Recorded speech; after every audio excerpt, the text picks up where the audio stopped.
هو الهادي كل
dan tidak akan pernah diberikan setelah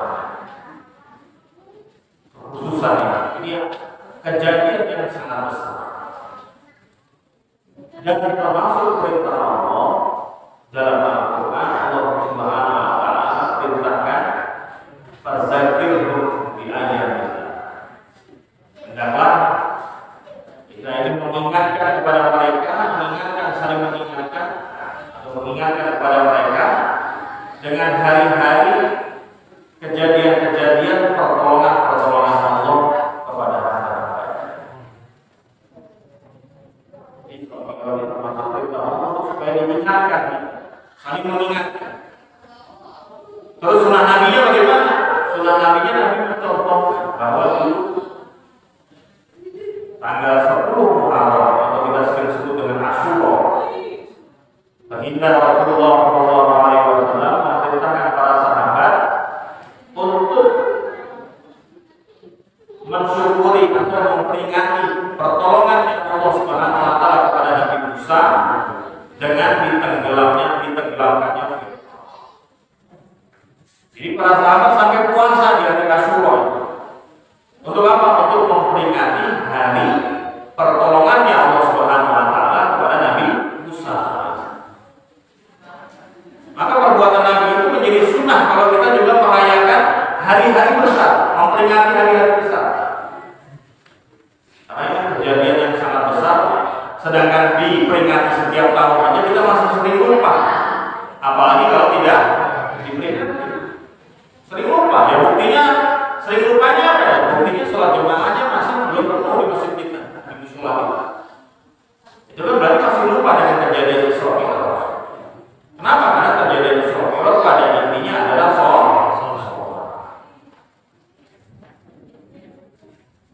Jadi Rasulullah ketika Isra Mi'raj, akhir-akhir beliau ketika di Mekah, 13 tahun beliau dakwah menyampaikan agama ini kepada hamba Allah, mengenalkan mereka kepada Allah. Akhir-akhir di Mekah sebelum hijrah ke Madinah, kejadianlah Isra Mi'raj. Ketika kapan? Ketika beliau berkunjung berdakwah ke Taif. Taif itu kalau di sini ya kayak puncak gitu lah, subur, dingin gitu ya. Kalau di Mekah juga panas, andus. Dan Taif ini masih ada hubungan kerabat dengan Rasulullah SAW. Salah satunya adalah melalui dengan istri beliau Sayyidah Khadijah radhiyallahu anha. Ini sebenarnya berkunjung ke rumah saudara juga kerabat, sekalian menyampaikan dakwah tujuan utamanya. Harapan Rasul, negeri Taif yang sangat dingin, yang sejuk, ya Insya Allah orangnya nggak terlalu berasa kayak orang Mekah. Karena ujian tekanan Rasul waktu di Mekah itu luar biasa. Harapannya ketika ke Taif, ya mudah-mudahan mereka lima orang gunung dingin, dirasa dingin. Tapi ternyata Masya Allah, orang Taif lebih ganas lagi di beberapa. Kenapa? Karena orang Mekah nggak semuanya melempari batu Nabi. Begitu di Taif, bukan hanya orang besar, bukan hanya laki-laki, wanita, anak kecil dipukin Nabi. Bahkan Rasulullah SAW bersabda dalam satu hadis, tidak ada perkara yang paling menyakitkan dalam selama perjuangan beliau kecuali ketika beliau di Taif. Jadi lagi susah payah berdarah-darah, beliau akhirnya bersandar di satu pohon. Beliau merintih menangis kepada Allah. Yang paling terkenal doa beliau ketika itu adalah la illam takun alayya qadar fala qurani. Ini ulama-ulama termasuk Caknur itu, termasuk Caknur kalau ceramah ini paling beliau sering menyampaikan ini doa Nabi yang paling saya hobi. Fa'ilam takut alayya qadar fala qurani. Doa Nabi ketika habis-habisan sama orang Taif ditimpuk sendirian di pohon, lelah, capek, beliau terakhir doanya adalah ini, panjang doanya, tapi yang paling masyhur adalah doa ini, illa takun alayya qadar fala qurani. Apabila ya Allah engkau enggak marah denganku, maka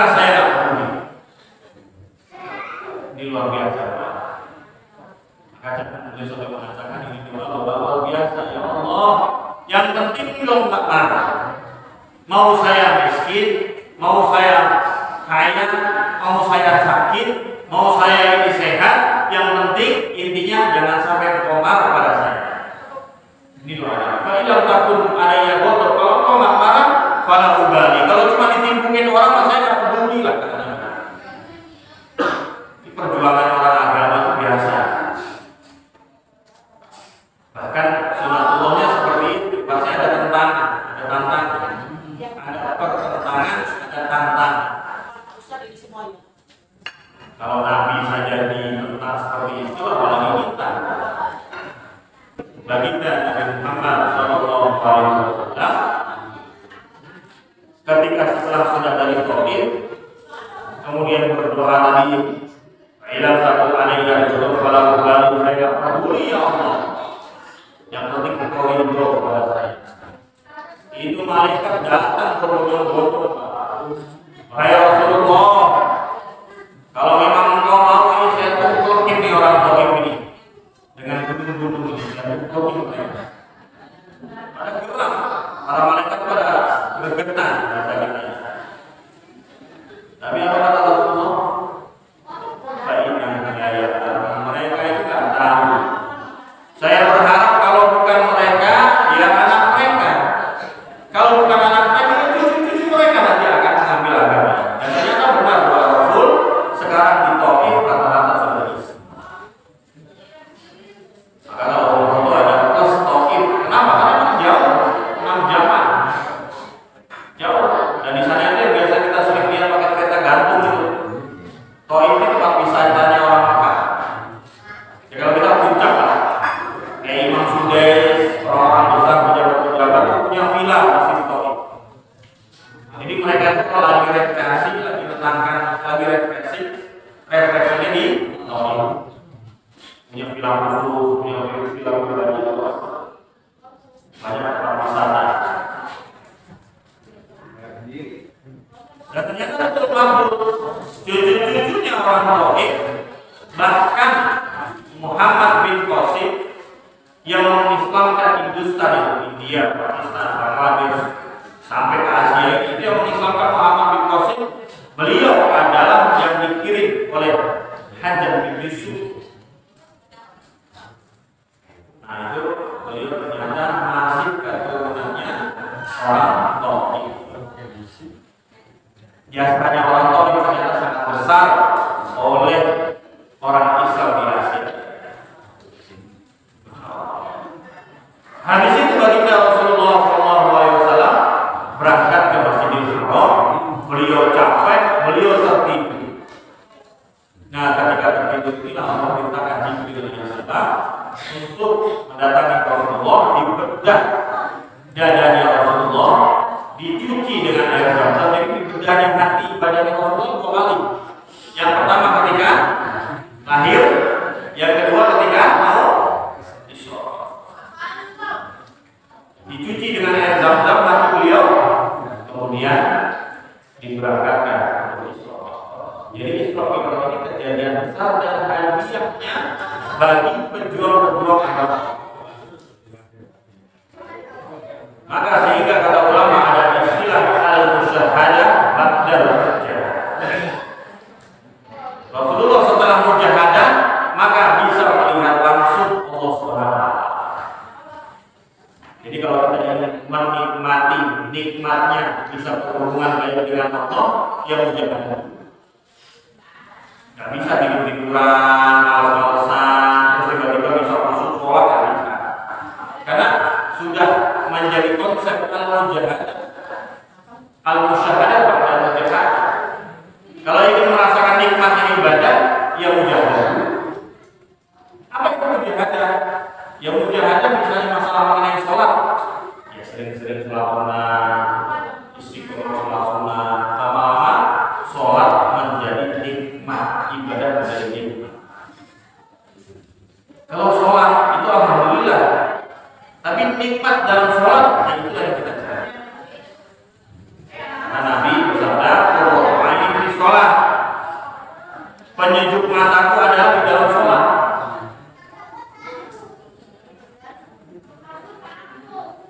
Maka di cerita yang lain, di cerita yang lain. Jadi ketika Allah Subhanahu wa taala menciptakan langit dan bumi, di penduduk langit itu lebih ramai penduduknya daripada penduduk bumi, lebih ramai. Tapi di sana adalah makhluk-makhluk suci, para malaikat dan para nabi di langit sana. Nah di bumi ini setelah diciptakan, termasuk salah satunya dikirimkan manusia, akhirnya banyak berbuat dosa sampai Hajar Aswad yang dulunya warnanya apa? Hajar Aswad warnanya putih, hitam karena dosa kita. Di Hajar Aswad itu aslinya warnanya putih, gara-gara dosa-dosa manusia termasuk kita jadi hitam dia. Jadi bukan aswad dulunya, apiat dulunya. Hajar apiat baru putih. Jadi hitamnya batu saja sebab dosa manusia. Artinya apa? Perbuatan buruk kita itu mempengaruhi sekitar kita. Jangan dianggap kalau mengaruhi. Jadi mungkin ada. Jadi di bumi ini karena banyaknya juga orang yang berbuat dosa, akhirnya antara langit dan bumi itu lebih mulia langit daripada bumi. Dulu. Tapi setelah baginda Muhammad Sallallahu Alaihi Wasallam dilahirkan oleh Allah di bumi ini, maka setelah itu langit dan bumi akhirnya menjadi lebih mulia. Kenapa?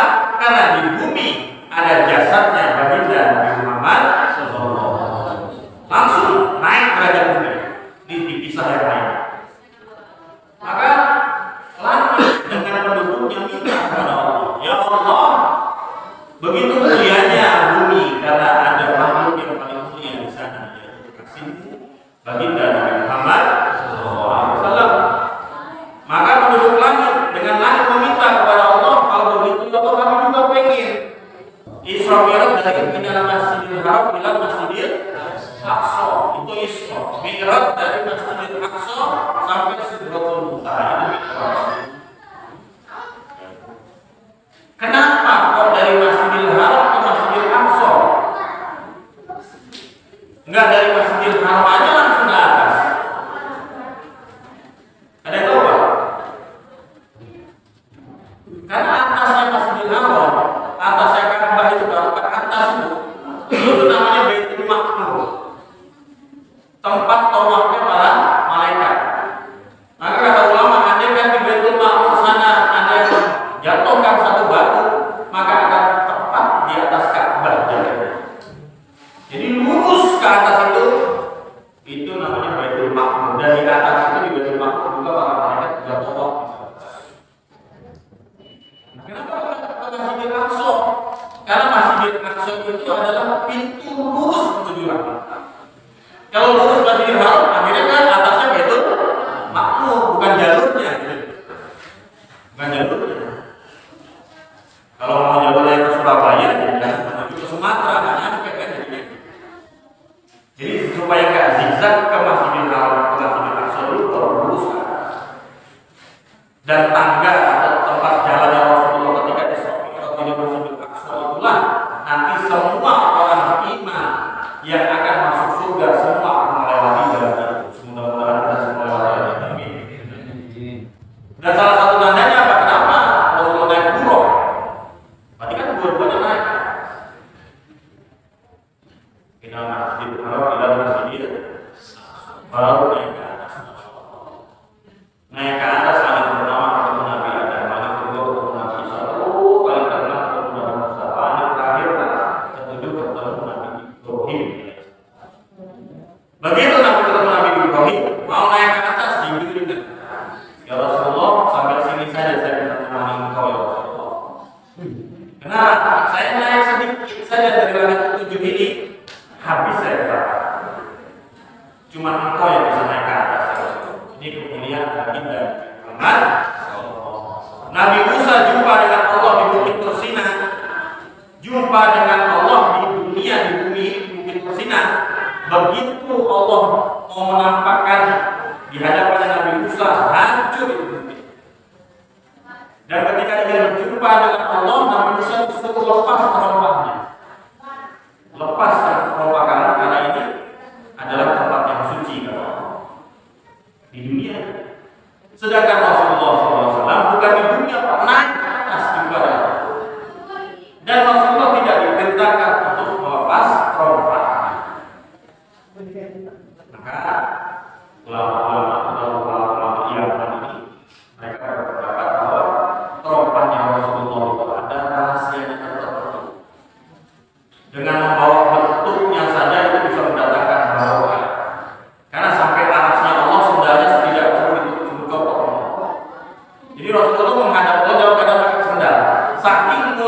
wajahnya baginda Nabi Muhammad.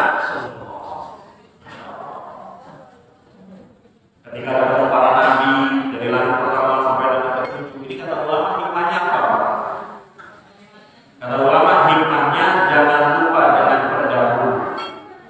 Rasulullah ini kan sayyidul anbiya wal mursalin, pemimpin para nabi dan para rasul. Imam Rasul, imamnya para rasul. Ketika di sana itu Allah Subhanahu wa taala mengumpulkan seluruh nabi dan para rasul. Berapa jumlah nabi dan para rasul? Disebutkan dalam kitab itu jumlah mereka semuanya 124.000. 124.000 para nabi dan para rasul dikumpulkan di langit ketika Isra Mi'raj. Mereka semua menjadi makmum imam Rasul. Jadi seolah-olah Allah menyampaikan ini dalam mengirimkan Sayyidina kekasih Allah baginda Nabi Muhammad. Kejadian Isra Mi'raj salah satunya para nabi dan para rasul berkumpul dan imam Rasul. Ketika ketemu Nabi Ibrahim ini kakaknya Nabi. Ya. Jadi Nabi Ibrahim adalah kakaknya baginda Rasulullah. Apa kata Nabi Ibrahim? Di dalam hadis diceritakan, Nabi Ibrahim mengatakan, wahai Muhammad, wahai cucuku, wahai Rasulullah, sampaikan salamku kepada umat. Jawaban alaika alaihi menjawab sholawat, menjawab salamnya dari Nabi Ibrahim. Kita ini siapa? Dapat salam dari Nabi. Tapi kalau nggak baca hadis ini kan nggak tahu. Kalau baca hadis ini harus dijawab salamnya. Maka kita baca sholawat setiap sholat. Allahumma sholli ala sayyidina Muhammad wa ala ali sayyidina Muhammad kama sholaita ala sayyidina Ibrahim wa ala ali sayyidina Ibrahim. Kenapa harus Nabi Ibrahim gitu kan? Karena ada cerita. Sampaikan salam kepada umatku ya Rasulullah bahwa tanah di surga ini masih luas, masih lebar, masih luas. Sampaikan kepada mereka, dan tanaman-tanaman di surga ini adalah subhanallah, sama-sama, walhamdulillah, wala ilaha illallah, Allahu akbar, subhanallah, walhamdulillah, wala ilaha illallah, Allahu akbar. Sekarang nggak nunggu besok, sekarang langsung ditanam di sana. Ketika Bapak zikir seperti itu, ketika kita zikir seperti itu, sekarang juga Allah tanamkan pohon di surga untuk kita. Amin. Apa ketika menghadap Allah pertama kali Allah menyambut dengan bagaimana? Dengan lafaz yang di tahiyat ini Pak, assalamualaikum ya ayyuhan nabiyyu wa rahmatullah. Itu lafaz ketika Isra Mi'raj pertama kali diagungkan itu lafaz. Jangan baca sambil lewat aja, itu kita harus tahu sejarahnya bagaimana itu. Dulu yang ngomong lafaz itu adalah Allah. Lafaz itu assalamualaikum ya ayyuhan nabiyyu wa rahmatullah. Ketika naik ke atas langit menghadap dengan Allah, di depan Allah langsung Allah berfirman assalamualaikum ya ayyuhan nabiyyu wa rahmatullah. Itu lafaz rahmat itu. Apa jawaban Nabi di sini? Kalau kan cuma saya, kayak kan cuma Rasul. Nabi ini saking cintanya sama umat, sudah di hadapan Allah, sudah di hadapan Zat yang maha dicintai oleh Rasulullah, tetap ingat sama kita. Dijawab sama Nabi, assalamualaikum. Terus aja gimana? Tahiyat. Assalamualaikum wa ala ibadillahi. Itu jawaban Nabi itu. Coba. Assalamualaikum, berkahan untuk engkau ya Rasulullah.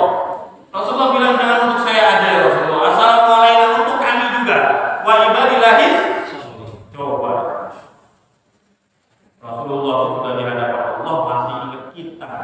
Nah kita ini baru di depan istri, baru di depan mertua, udah lupa dengan Rasulullah.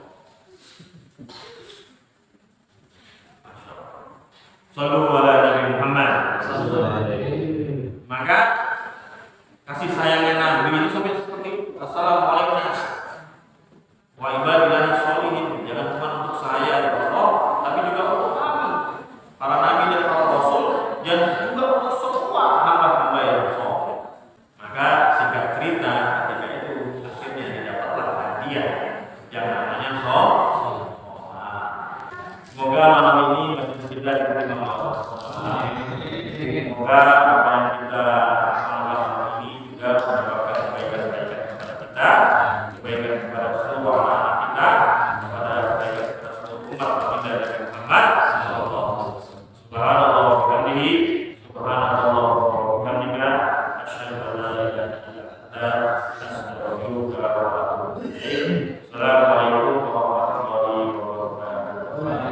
uh,